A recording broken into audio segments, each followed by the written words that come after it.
সাবধানে সাবধানে বাচ্চারা বাড়ি চলে যাবে দেখেন সাবধানে।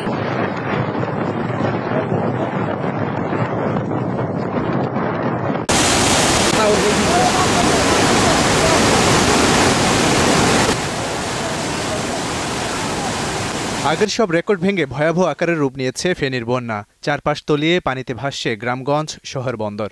অনেকেই বলছেন ৯৮ সালের বন্যাকেও হার মানিয়েছে এবারের বন্যা। মূলত ভারতের পানিতেই বন্যা ভয়ঙ্কর আকার নিয়েছে। ইতিমধ্যে একটি ভিডিও ভাইরাল হয়েছে সামাজিক যোগাযোগ মাধ্যমে। সেখানে দেখা যায় সিকিমের পাহাড়ের বিশাল অংশ ধসে পড়ছে জলবিদ্যুৎ কেন্দ্রের ওপর। তাতে মুহূর্তের মধ্যে ভেঙে পড়ে বাঁধের বড় অংশ। তিস্তা নদীর ওপর বাঁধ দিয়ে বিদ্যুৎ উৎপাদন করত ভারত, আর বাংলাদেশকে তিস্তার পানির জন্য মরতে হতো ধুকে ধুকে।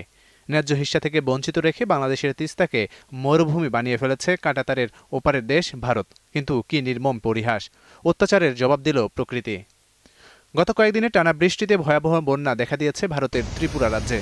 পানির ঢল সামলাতে না পেরে ত্রিপুরার বাঁধ খুলে দেয় দেশটি, আর তাতেই হু হু করে পানি ঢুকছে বাংলাদেশে। সঙ্গে টানা বর্ষণ। ত্রিপুরার ভেতর দিয়ে প্রবাহিত হয়ে হাওড়া নদী বাংলাদেশের ব্রাহ্মণবাড়িয়া জেলায়, ধলাই নদী মৌলভীবাজারে, মুহুরী নদী ফেনী জেলায় এবং খোয়াই নদী সিলেটে প্রবেশ করেছে। ফলে ফেনী ছাড়াও নোয়াখালী, মৌলভীবাজার, ব্রাহ্মণবাড়িয়া সহ বেশ কয়েকটি জেলা এখন মারাত্মক বিপদের মধ্যে। এদিকে গোমতী নদী প্রায় ১৫০ কিলোমিটার অতিক্রম করে কুমিল্লার ভেতর দিয়ে বাংলাদেশে প্রবেশ করেছে। ফলে ডুম্বুর বাঁধের গেট খুলে দেয় কুমিল্লা অঞ্চলেও পানি বাড়ছে। এদিকে ভারী বর্ষণ ও ভারত থেকে আসা পাহাড়ি ঢলের পানিতে ফেনীর মুহুরী, কহুয়া ও সিলোনিয়া নদীর পানি বিপদসীমার ওপর দিয়ে প্রবাহিত হচ্ছে। বন্যার সঙ্গে বিদ্যুৎ, মোবাইল নেটওয়ার্ক না থাকায় ভোগান্তি আরও চরম রূপ নিয়েছে।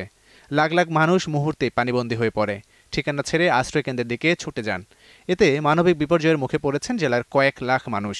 এদিকে ৪৫ দিনের ব্যবধানে তৃতীয় দফায় ভয়াবহ বন্যার কবলে পড়েছে বন্যা দুর্গত মানুষ। প্রাণ বাঁচানোই এখন দায় হয়ে গেছে পানিবন্দী লোকজনের। এরকম কয়েকদিন চলতে থাকলে হতাহতের সংখ্যায় অনেকে। ইতিমধ্যে যোগাযোগ বিচ্ছিন্ন হয়ে গেছে। মাচার উপরে, টিনের চালের উপরে, কেউ বা গাছের উপরে বাসা বেঁধে আছেন। কি ঘরের ভেতর, কি বাইরে, বুক সমান গলাভর্তি চারপাশ।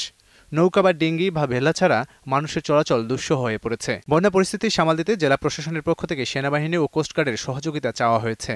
জেলা শহর থেকে নদীপথ না থাকায় পরিবহন করে স্পিডবোট নিতে কিছুটা বেগ পেতে হচ্ছে।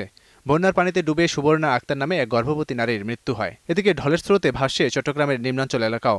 কৃষিতে ব্যাপক ক্ষয়ক্ষতি। ভয়াবহ বন্যার সাক্ষী হতে যাচ্ছে নোয়াখালীবাসীও। নোয়াখালী পৌরসভা সহ প্রায় সব উপজেলা পানির তোরে তলিয়ে। বিশুদ্ধ পানি ও খাদ্যের চরম সংকটে বাসিন্দারা।